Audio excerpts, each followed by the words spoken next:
अस्सलाम वालेकुम। आज मार्केट 830 पॉइंट माइनस क्लोज हुई है। बहुत वोलेटाइल थी मार्केट। आज 3000 पॉइंट माइनस भी गई मैक्सिमम, और 486 पॉइंट प्लस भी हुई मार्केट। थोड़ी सी प्लस खुली थी मार्केट, उसके बाद माइनस हुई, माइनस के बाद फिर मार्केट रिकवर हुई और 830 पॉइंट माइनस के साथ क्लोज हो गई। और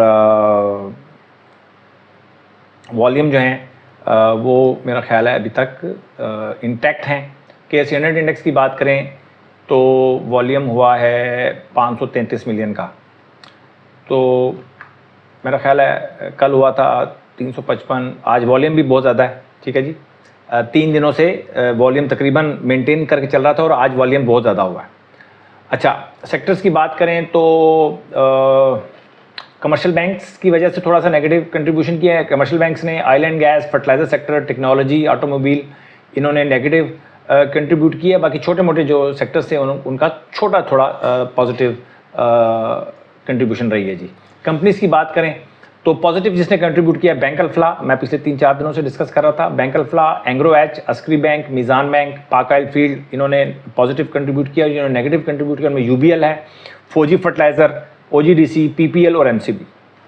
ये तो होगी जी समरी मार्केट की। अब चलते हैं रिपोर्ट की तरफ, और रिपोर्ट से पहले हम समझते हैं कि कंडीशन क्या है। देखें, पाकिस्तान अफगानिस्तान की वो थोड़ी झड़प का कोई मामला चल रहा है, उसका असर नहीं लिया मार्केट ने मेरे हिसाब से। सुबह ठीक है 3000 पॉइंट माइनस गई, बट मार्केट ने रिकवर कर लिया और मार्केट सारा दिन ठंडी चलती रही। मार्केट में कोई पैनिक नहीं था।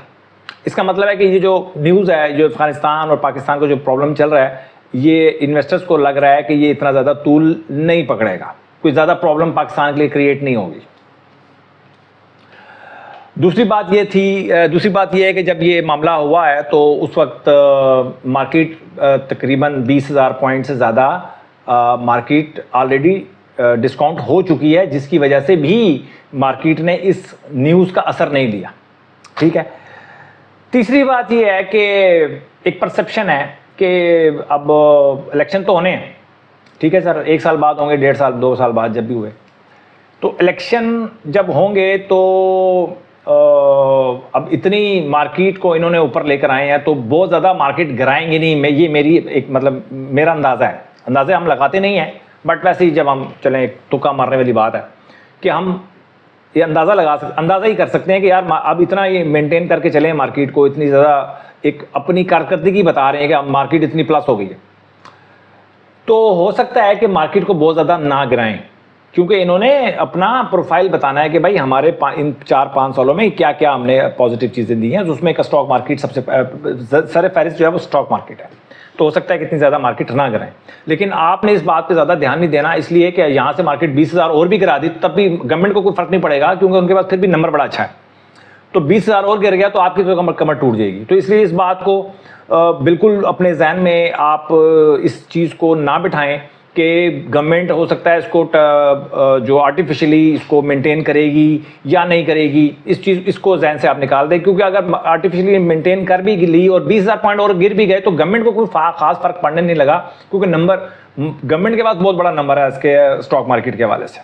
तो 30-40 हज़ार पॉइंट गिर भी जाए ना तो 1.5 लाख का भी नंबर अगर गवर्नमेंट के पास आ जाता है ना, बहुत बड़ा नंबर है फिर भी। तो इसलिए मैं नहीं समझता कि इस उनसर को ज़्यादा आपने लिफ्ट करवानी है।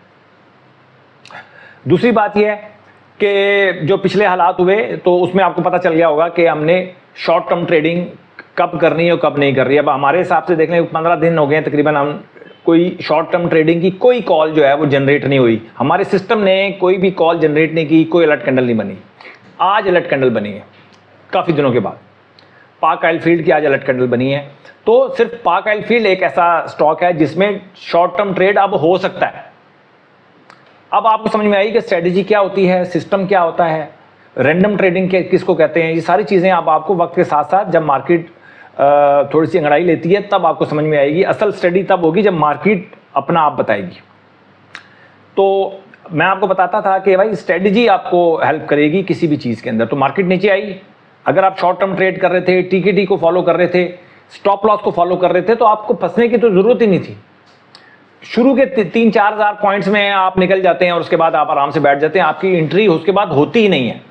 ज़्यादातर जो लेवरेज में काम करते हैं लोग डिफ़ॉल्ट करते हैं, बहुत बड़ा नुकसान करते हैं। वो मार्केट के नीचे आने में वो एवरेज करते रहते हैं, नीचे आके लेते रहते हैं। जिसकी वजह से उनके अकाउंट वॉश होते हैं या बहुत हैवी लॉसेस होते हैं। तो हम तो बाइंग करते हैं, हमारी तो स्ट्रेटजी बाइंग ही नहीं करवाती हमें। तो वो आपको समझ में आ गई होगी। दूसरी बात ये है कि कब आपको जो लॉन्ग टर्म वाले हैं कब उनको एक्टिव होना चाहिए। कि अब आपको पता चल गया कि पैसा in hand, cash in hand होना कितनी बड़ी स्ट्रेटजी है कि यार कैश इन हैंड रखना है हर वक्त पैसे को। आपने कुछ ना कुछ पैसा आपके कैश इन हैंड होना चाहिए ताकि मार्केट जब नीचे आए तो तब आपने बाइंग करनी है। अगर स्टॉक मार्केट डिस्काउंट रेट पे चल रही हो या डिस्काउंटेड हो रही हो स्टॉक मार्केट और आप बाइंग ना कर सकें, स्टॉक मार्केट में आपको बिजनेस करने का कोई फायदा नहीं होगा। अदरवाइज आप देखें, आप फिक्स डिपॉजिट में रख सकते हैं, आप उसमें काम कर सकते हैं, म्यूचुअल फंड्स के साथ इन्वेस्टमेंट कर सकते हैं। इंडिविजुअल स्टॉक मार्केट में इन्वेस्टर तभी फायदा उठाता है, उसके पास यही तो एक एज है कि जब मार्केट बहुत ज़्यादा नीचे जाती है तो वो कुछ ना कुछ बाइंग करता है। अगर वो बाइंग करने के आपके पास पैसे नहीं है और आप so called long term investment कर रहे हैं, फिर आप लॉन्ग टर्म इन्वेस्टमेंट नहीं कर रहे भाई, आप बस घूम रहे हैं, आप सिर्फ घूमे जा रहे हैं वहीं पर सारी ज़िंदगी वहीं रुके रहेंगे, कुछ बना नहीं पाएंगे। ठीक है। दूसरी बात, अगर आप बहुत सारे यूट्यूबर्स को कर रहे हैं, फॉलो कर रहे हैं, तो उनकी भी आप 8, 10, 12, 15 दिनों की परफॉर्मेंस आप देखेंगे ना, उससे भी आपको अंदाज़ा हो जाएगा कि कौन कौन से यूट्यूबर्स या कौन कौन से हाउसेज जो भी आपको गाइड करते हैं, कौन कौन से यूट्यूबर्स जो हैं वो एक्सपोज हुए हैं, वो भी आपको पता चल जाना चाहिए कि यार ये क्या कर रहे हैं हमारे साथ।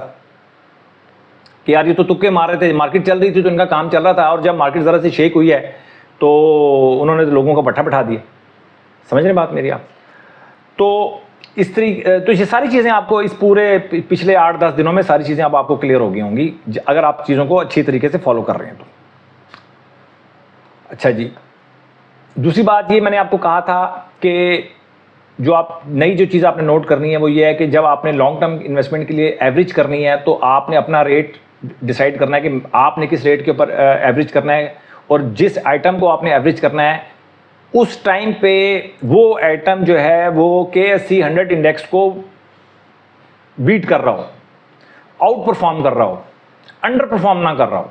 उसके लिए मैंने आपको कहा था कि रिलेटिव स्ट्रेंथ आप देखेंगे 50 के पीरियड के ऊपर रिलेटिव स्ट्रेंथ देखेंगे आप। अगर आपका स्टॉक जो है वो आउट परफॉर्म कर रहा है तो आप करेंगे उसको एवरेज करेंगे, नहीं तो कोई और ऐसा स्टॉक ढूंढेंगे कि जो कि गिरा तो है बट फिर अभी तक वो KSE 100 इंडेक्स को आउट परफॉर्म कर रहा है, तो उसमें आप जाके इन्वेस्टमेंट करनी है। जैसे मैं आपको बता रहा था, Pak oil field, bank Alfalah, Askari bank, बहुत सारे स्टॉक मैंने पिछले 4-5 दिनों में बताया आपको। उन्हीं स्टॉक्स ने आप देख लें कि उन्होंने जब मार्केट थोड़ी सी बेहतर परफॉर्म कर रही है तो उन्हीं स्टॉक्स ने परफॉर्म करना है भाई जो कि मेंटेन करके चल रहे थे अपने आप को, 45 की मूविंग एवरेज के पास मेंटेन करके चल रहे थे। वो बहुत सारी चीज़ें अब आपको समझ में आना शुरू हो गई होंगी, और मैं इसी चीज़ का इंतज़ार कर रहा था कि कुछ चीज़ें अकर हों, कुछ केसेस अकर होंगे तो फिर आपको समझ में आएगी कि यार ऐसा भी होता है स्टॉक मार्केट के अंदर। तो ऐसा होगा तो उसको आपने कैसे हैंडल करना है, और ये वक्त से पहले हैंडल होता है सर, एट द स्पॉट नहीं हैंडल होती चीज़ें, ये बात ध्यान में रखें। वक्त आने से पहले उसको हैंडल किया जाता है स्टॉक मार्केट में। अगर आप ये समझ रहे हैं कि आएगा देखा जाएगा क्या, फिर नहीं आप स्टॉक मार्केट में काम करेंगे। अच्छे दिनों में ही बुरे दिनों का हमें उसको प्लान करके चलना पड़ता है। तो कैटेगरी A+ में फिलहाल पाक ऑयल फील्ड है जी, Attock petroleum, bank Alfalah, Askari bank, ILP, NCPL, और आज सिर्फ पाक ऑयल फील्ड की बनी है अलर्ट कैंडल। इसका मतलब है कि जो शॉर्ट टर्म और मीडियम टर्म ट्रेड करने वाले सिर्फ पाक ऑयल फील्ड को आज के हाई के ऊपर बाय कर सकते हैं। अगर मंडे को ये रेट ऊपर जाता है तो फिर उसी तरीके से हम बाइंग करना शुरू कर देंगे। अगर मार्केट यहाँ से नॉर्मल हो जाती है तो फिर हमारी बाइंग आस्ता आस्ता स्टार्ट होना शुरू हो जाएगी और ट्रेडिंग हमारी बहाल हो जाएगी।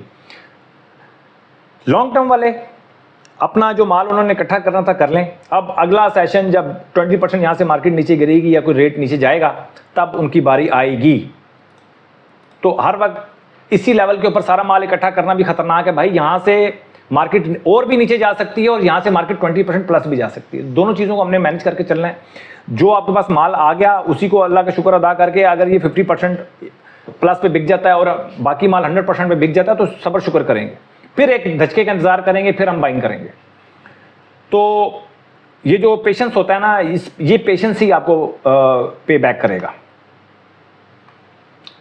ठीक है जी, हम कुछ स्टॉक्स को हम डिस्कस कर लेते हैं। जैसे मैं आपको पहले नंबर पे मेरे पास है पार्क एंड फील्ड, वो मैं डिस्कस करता हूँ। ये मेरे पास थोड़ा सा ट्रेडिंग व्यू है मेरे पास, बट ये पेड वर्जन है मेरे पास, तो शायद इतने ज़्यादा टेक्निकल इंडिकेटर्स आप वहाँ पे ना लगा सकें। ठीक है जी, मैंने लगाया इस वक्त पार्क एंड फील्ड और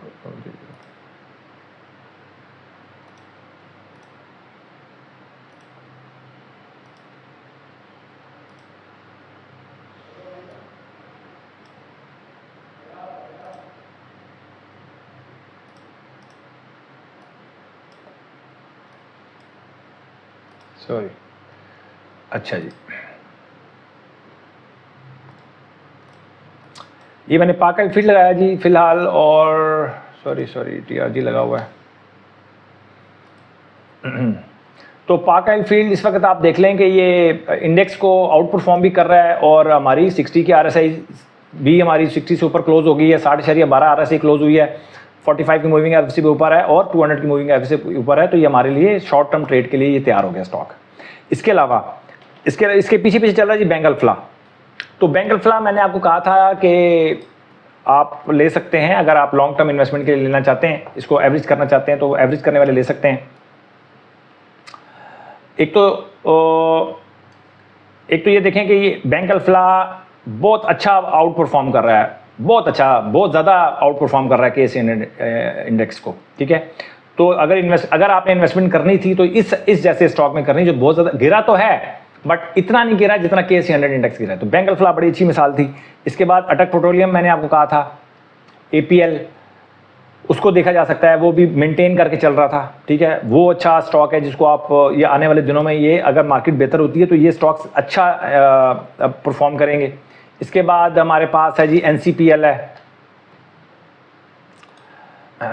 NCPL भी अच्छा 45 की मूविंग एवरेज को इसने मेंटेन करके चला है, पिछले 4 दिनों से अच्छा परफॉर्म कर रहा है। और KSE 100 इंडेक्स को भी ये मतलब थोड़ा सा आउट परफॉर्म ही कर रहा है। ठीक है जी, और इसके बाद है साजगार। ये 5 स्टॉक हैं जी आज के मेन, जिसमें लॉन्ग टर्म और शॉर्ट टर्म, अब कंटेंट ऐसा है कि सिर्फ शॉर्ट टर्म बन नहीं सकता, तो इसलिए लॉन्ग टर्म और शॉर्ट टर्म दोनों को मैंने मिक्स कर दिया। तो साजगार जो है वो भी 45 की मूविंग एवरेज पे उसने सपोर्ट ली है, मेंटेन करके चला है 45 मूविंग एवरेज पे, और KSE 100 इंडेक्स को तो बीट कर ही रहा है। कब से बीट कर रहा है ये मैं आपको डेट भी बता देता हूँ। ये तकरीबन ये बीट कर रहा है सर, ये 26 जनवरी को इसने बीट करना शुरू किया था KSE 100 इंडेक्स को, मतलब आउट परफॉर्म करना शुरू किया था, और उसके बाद ये आउट परफॉर्म करता ही चला जा रहा है, और अभी तक ये KSE 100 इंडेक्स को आउट परफॉर्म कर रहा है। ठीक हो गया जी।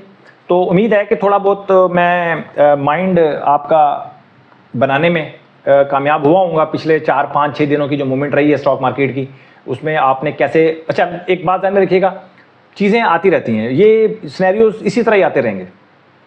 आपने अपनी स्ट्रेटजी को कंफर्म करना है। आप छोड़ दें मार्केट नीचे जा रही है, ऊपर जा रही है, जंग हो रही है, ये हो रहा है वो, और इन चीज़ों से निकलें यार। न्यूज़, ये आज ये न्यूज़ आ गई, आज ये हो गया, भाई इन चीज़ों से निकल जाए। स्ट्रेटजी बना लें, पक्की स्ट्रेटजी बना लें, लॉन्ग टर्म इन्वेस्टमेंट के हवाले से बना लें कि भाई इन स्टेजेस के ऊपर बाइंग करनी है, ये स्टेजेस होंगी मैंने सेल करनी है, दैट्स ऑल। सुकून करें। स्टॉक मार्केट में बहुत ज़्यादा मेहनत जो लोग करते हैं ना, मेरे हिसाब से तो वो परेशान रहते हैं। जो लोग चिल रहते हैं, सिंपल अपनी स्ट्रेटजीज बना लेते हैं और उसके ऊपर बिल्कुल जो है वो 100% उसके ऊपर फॉलो करते हैं, अपनी डायरी पे लिख लेते हैं चीज़ों को, चिल करते हैं सर। ये जो स्टॉक मार्केट का जो बिज़नेस है ना, आप यकीन करें चिल करने के लिए बना है। हम लोग इसको गलत यूज़ कर रहे हैं और ये हमने अपनी एक परेशानी का बाइस बना लिया अपने लिए। स्टॉक मार्केट में अगर स्टॉक मार्केट आपके लिए परेशानी बनाती है, बेशक साल में 2 महीने बनाए या 3 महीने बनाए, अगर, अच्छा एक और भी मैं बता देता हूँ, अगर स्टॉक मार्केट के गिरने से आप खुश हो रहे हैं तो आप समझ लें आप अच्छे इन्वेस्टर हैं, और अगर आप स्टॉक मार्केट के गिरने से परेशान होते हैं तो इसका मतलब है कि आप अच्छे इन्वेस्टर नहीं हैं। सही है। तो इस बात को भी हम अगर आने वाले वीडियोस में, एक पूरी वीडियो में बनाऊंगा इसके ऊपर, हम इंशाल्लाह इसको डिस्कस करेंगे कि कैसे है। मतलब ऐसे ही ना सर, देखें जब मार्केट ऊपर जाती है तो ऐसा माल बेचते हैं और माल बेचते हैं, जैसे जैसे ऊपर जाती है मार्केट तो जो अच्छा इन्वेस्टर परेशान होता है क्योंकि उसका जो पोर्टफोलियो है वो श्रिंक होना शुरू हो जाता है, क्योंकि माल बिकना शुरू हो जाता है उसका, और वो परेशान होता है कि यार मार्केट बहुत ज़्यादा ऊपर चली जाए, मुझे बाइंग का मौका ना मिले। और इसी तरह जब मार्केट गिरती है तो वो खुश होता है क्योंकि उसने जो सेलिंग की होती है उसको वापस बाइंग करने का उसको मौका मिल रहा होता है, अपना पोर्टफोलियो मुकम्मल करने का, कंप्लीट करने का मौका मिल रहा होता है, इसलिए वो खुश होता है। शॉर्ट से मैंने आपको बता दिया, फिर उसको हम डिटेल में डिस्कस करेंगे। अपना बहुत ख्याल रखें, इन्वेस्टमेंट का ख्याल रखें। वीकेंड है और आप समझ लें कि एक मंदी का, आप समझ लें कि एक सिनेरियो चल रहा है जो कि मुझे लगता है कि शायद आप कुछ बेहतर हो जाए। तो आज आप फैसला कर लें भाई, शॉर्ट टर्म ट्रेड करना है, मीडियम टर्म ट्रेड करना है, लॉन्ग टर्म इन्वेस्टमेंट करनी है, किस तरीके से करनी है, पूरा प्लान लिख लें, चिल करें।